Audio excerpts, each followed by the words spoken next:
So we have no idea if there's really a heaven or hell, but we know that we could make the most of our lives right now on earth.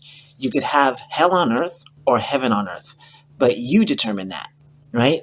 So let's say there's a situation where you actually do what right by yourself. Like let's pick on Rihanna. Rihanna's doing very well for herself, right? So when she passes on, and let's say she comes back in the future, she reincarnates back in the future, she'll have a great life. It's just automatic. That's just her heaven.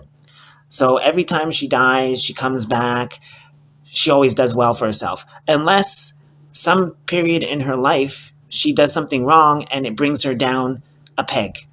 You understand? Or you can have a gangbanger that's doing, drive-bys. They're doing drugs, and then eventually they get into prison. They're in there for the rest of their lives, or they die a violent death. So when they die, they come back and they go through the same motions, right? So that's, in a sense, that's his hell, because there's a better life for that person, but that person is not achieving that. That person's stuck in being complacent, being a gangbanger, stuck being a gangbanger. And there's much more for them.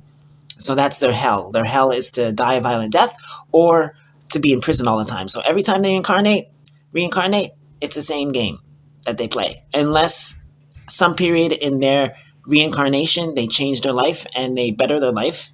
And then all of a sudden when they come back again, their life is better than being a gangbanger. You understand?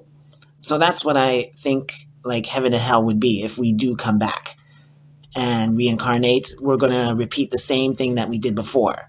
We could get better or we could get worse.